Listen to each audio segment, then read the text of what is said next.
Unë jam Ergjus Meta, regjisor skenarist.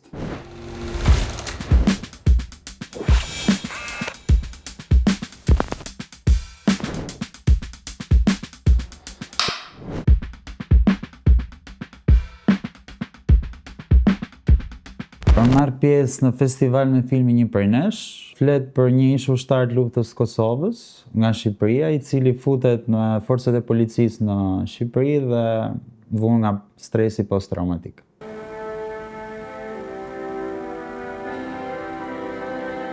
Ndonë se të dhënat deklarohen në rrugë anonime, pjesëtar të grupit e timit theksojnë se 30 vjeçari Xhika ka përdunuar një efektive policie që ditën e sulmit i gjendej në detyrë.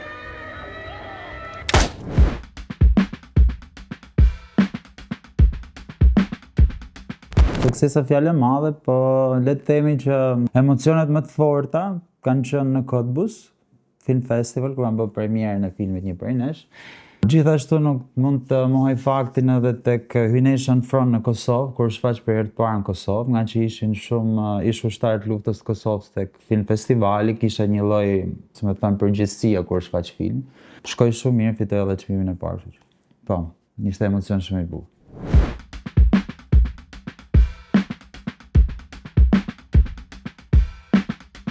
Pavarësisht se ka pasur, le të themi, një numër të caktuar filmash atëherë, pra më shumë se ç'prodhohen tani, kjo ka qenë ndoshta gjëja më pozitive atëherë, tani jo, sepse tani janë me pikatore, le të themi, filmat që prodhohen nga qendra e filmit, sigurisht kjo mund të jetë një kurse liria, le të themi, për t'u shpreh, sigurisht tani në një farë mënyrë është më e madhe dhe gjëja më e rëndësishme për një kineast është që të shprehet në mënyrën më të lirshme. Atëherë ka qenë kinema propagandë. Tani një farë mënyrë, le të themi, mundësia është me bëu kinema të lirë, pavarësisht se shumë regjisorë të tjerë tani mund të bëjnë kinema propagandë.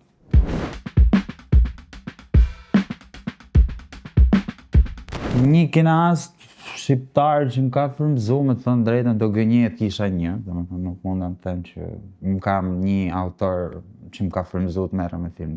Fatkeqësisht jam i frymëzuar nga kinema jo shqiptare, le të themi atë. Kështu që ja, nuk kam një kineast shqiptar të atyre viteve që mund të themi që realisht, por nëse do zgjedhja një, mund të themi Anagnosti.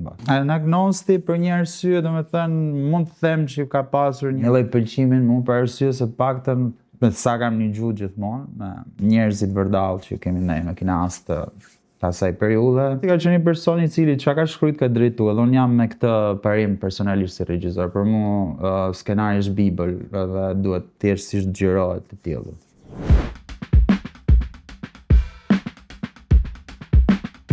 Ka tentativa, po, ka pas tentativa shumë të mira, ka pas ndoshta me pikatore, sipas mendimit tim gjithmonë, filma të mirë mos më ndjes, disa. Për shembull Vdekja e Kalit është, mund ta quajmë tillë, pavarësisht se është periudhë tranzitore mas Kino Studios, ka qenë Alba Filmi, që mund të quhet para ÇKK-s thojza, po prapë një film thojza goxha i lirë. Vdekja e Kalit, për mendimin tim, është një film shumë i rëndësishëm që fol për sa i përket edhe tematikës dhe mënyrës se si tregohet ajo histori, kështu që po.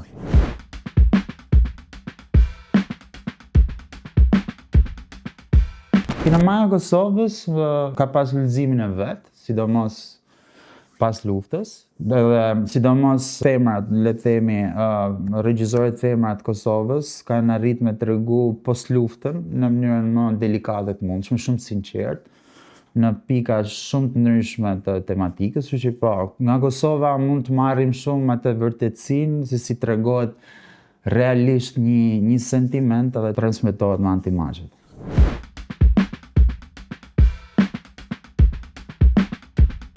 Jo, nuk jemi shumë koka të ndryshme. Për mendimin tim nuk mund të ekzistojë deri frym, ka kineasta shumë të mirë, nuk mohoj që në Shqipëri ka kineasta të mirë. Problemi i tyre është që u mbasin gjatë rrugës identitetin e ndoshta më keni skenar të mrekullueshëm, por kur vjen puna derisa kam gjetur lekut për ta prodhuar, po në fund fare për ta drejtuar, për ta realizuar gjitha gjërat, i del komplet diçka tjetër, kështu që humb kohë. Edhe kritika më e madhe që kam për kineman shqiptare, sidomos mos viteve 90, është kjo që nuk janë fare besnik të lëndës, po kanë gjithmonë këtë idenë gjithçka është proces deri në momentin e fundit. Unë jam pak e kundërshtoj këtë. Prandaj nuk është se kemi le të themi një frym, sepse mund të nisen tek një pikës që janë gjithë ndoshta le të themi me të njëjtin mendim, pastaj e humbasin rrugës.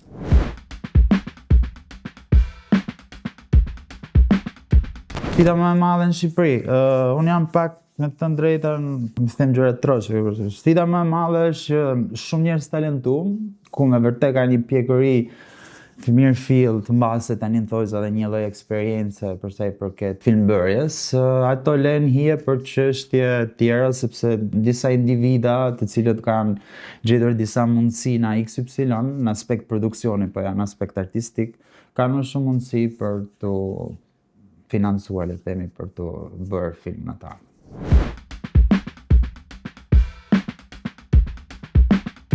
Me të thënë drejtën për kolegët, secili ka rrugtimin e vet. Doja po, vetmja gjë që doja unë mos merremi shumë me këtë idenë, jo po se si do gjejmë mundësinë ta realizojmë filmin apo ku do stacionohet filmi, se sa të themi diçka.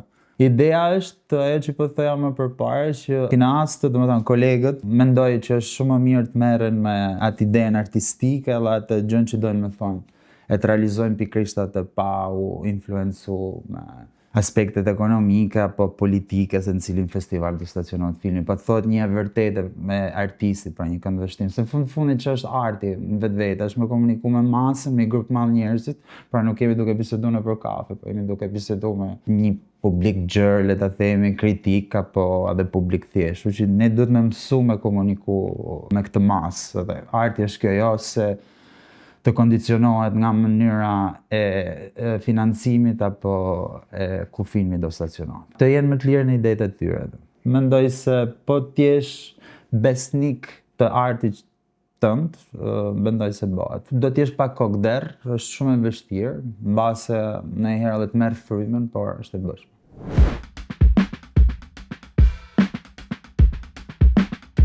Po sepse është i film që është shumë i sinqert, mundohet me tregu të vërtetën dhe mos me mohu asnjë lloj shtrese të publikut, si nga aspekti një person që është i kultivuar apo një person që vjen thjesht për më pa një orë e gjysmë një film, pra nuk humbet as arktimin thojse, po të njëjtën kohë ka dhe shumë intelektualizëm brenda dhe shumë nën tekste. Pse në fundit kam bërë gjithmonë jetën time kinema politike. Një prej nesh është film shumë aktual, shumë film politik.